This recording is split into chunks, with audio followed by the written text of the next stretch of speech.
வணக்கம் நண்பர்களே. Speculative market report, how to find out.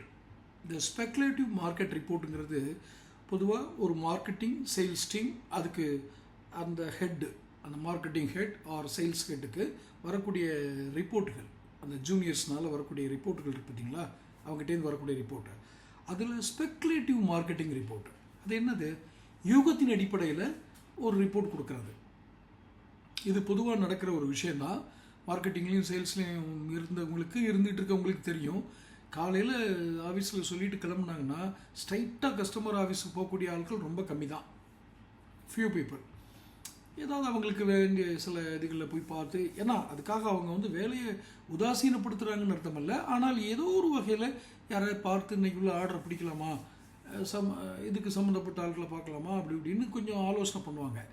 அப்போது அன்றைக்கு இறுதியில், அந்த ஒரு நாளுடைய இறுதியில் இவங்க நினச்ச டார்கெட்டை அச்சீவ் பண்ண முடியல அப்படிங்கிறத கொண்டு போய் மார்க்கெட்டிங் ஹெட்டை சொன்னோம்னா, சேல்ஸ் ஹெட்டுகிட்ட போய் சொன்னோம்னா, அல்லது டீம் ஹெட்டுகிட்ட போய் சொன்னோம்னா அவங்க என்ன சொல்லுவாங்க? அப்போ எதுக்கு வேலைக்கு சேர்ந்த, அது இதுன்னு நிறைய ஒரு இதுகள் கிடைக்கும், ஃபயரிங் ஆகும். அப்போ இதுக்கு என்ன பண்ணுவாங்கன்னா ஸ்பெகுலேட்டிவ் மார்க்கெட்டிங் ரிப்போர்ட்னு ஒன்று கொடுப்பாங்க. I went to their, they promise to give order. இதெல்லாம் முதல்ல நாங்கள் இதில் இருக்கும்போதே, டீமில் இருக்கும்போது சொல்லுவாங்க, இங்கே பாருங்கள், எங்களுக்கு இந்த ஹிஸ்ட்ரிலாம் வேணாம்.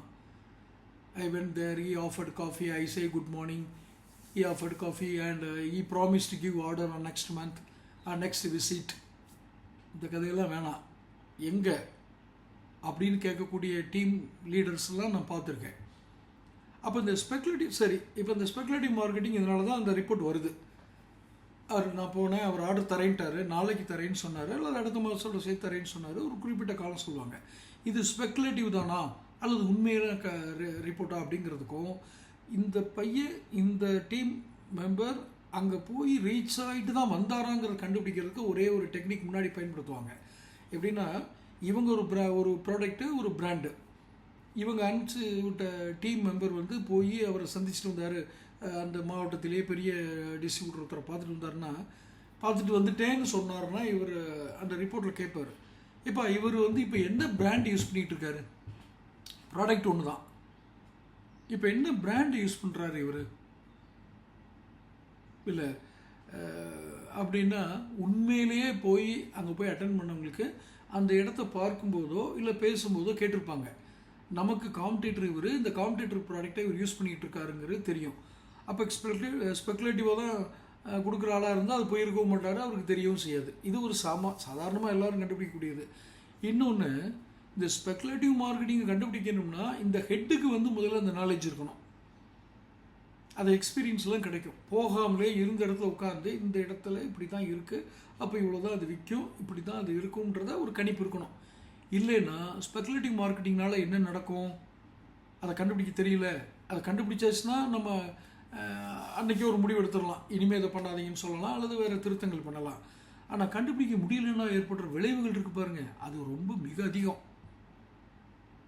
எங்கே போய் பாதிக்கும்னா, நிதி திட்டமிடல்னு சொல்கிறாங்கல்ல, த financial planning for marketing and sales, அங்கே போய் இடிக்கும். ஏன்னா இவன் கொடுத்துருக்கிறது யூகத்தின் அடிப்படையில் ஒரு விற்பனை அளவு, ஒரு விற்பனையுடைய தன்மை கொடுத்துருக்கான். ஆனால் அங்கே போய் சேர்றது எங்கே போய் சேரும்? அவங்க ஒரு பிளான் பண்ணுவாங்க, சரி அப்போ இவ்வளோ வித்துருச்சுன்னா இவ்வளோ வந்துடும், இவ்வளோ பேமெண்ட் டேர்ம்ஸ் போட்டிருக்கோம், அப்போ இந்த இது நமக்கு சேர்ந்துடும், அப்போ இந்த இதெல்லாம் பண்ணிடலாம் அப்படின்னு ஒரு கால்குலேஷன் போட்டிருப்பாங்க. அங்கே போய் இது ஹிட் பண்ணும், இந்த ஸ்பெகுலேட்டிவ் மார்க்கெட்டிங் ரிப்போர்ட்டு. ஸோ இதை முதல்ல ஃபைண்ட் அவுட் பண்ணி அவாய்ட் பண்ணிக்கிறது நமக்கு நிதி அபாயங்களில் இருந்து நிறுவனத்தை காப்பாற்றும், அந்த ஏஜென்சியை காப்பாற்றும். இதை எப்படி கண்டுபிடிக்கிறதுங்கிறத நம்ம பல்வேறு நிலைப்பாடுகள், பல்வேறு செக்மெண்ட்டில் ஒவ்வொரு மாதிரி இருக்கும். அதனால் ஒவ்வொருத்தரும் உங்களுடைய ஆலோசனைகளை சொல்லுங்கள், அதிலேருந்து நான் ஃபைண்ட் அவுட் பண்ணி கூட கண்டுபிடிப்பேன், உங்களுக்கு ஆலோசனை சொல்ல முடியும். ஸோ உங்களுடைய கருத்துக்களையும் நீங்கள் கமெண்ட் பாக்ஸில் பதிவிடுங்க. சேனல் சப்ஸ்கிரைப் பண்ணியிருந்தால் தான் நான் ஒவ்வொரு வாசகர்கிட்டேருந்தும் வியூவர்ஸ்டேருந்து வர்ற ரிப்போர்ட்டை எடுத்து அதை நான் ஒரு ஆலோசனையாக உங்களுக்கு கொடுக்க முடியும். இப்போ பேசிகிட்டு இருக்கிறதே அதுதானே, நான் சந்தித்த அனுபவங்கள், நான் கற்ற அனுபவங்கள், இதைத்தானே பேசிகிட்டு இருக்கோம். அப்போ தொடர்ந்து இது மாதிரி அனுபவங்கள், வியாபாரம், மார்க்கெட்டிங், சேல்ஸ் இதிலெல்லாம் கிடைக்கணும்னா நீங்கள் சேனல் சப்ஸ்கிரைப் பண்ணிக்கோங்க. ஒன்று, இந்த ஸ்பெகுலேட்டிவ் மார்க்கெட்டிங் ரிப்போர்ட்னா என்ன, அதனால் ஏற்படக்கூடிய மிகப்பெரிய இம்பேக்ட் ஒன்று சொன்னேன், இன்னும் நிறைய இருக்குது. அடுத்தடுத்த வீடியோக்குள்ளே அதை நான் விரிவாக சொல்கிறேன். மறுபடியும் சொல்கிறேன், சேனலை சப்ஸ்கிரைப் பண்ணிக்கங்க. அப்போ தான் என்னோடய வீடியோக்கள் கிடைக்கும். நோட்டிஃபிகேஷன் பெல் பதிவு பண்ணிக்கோங்க.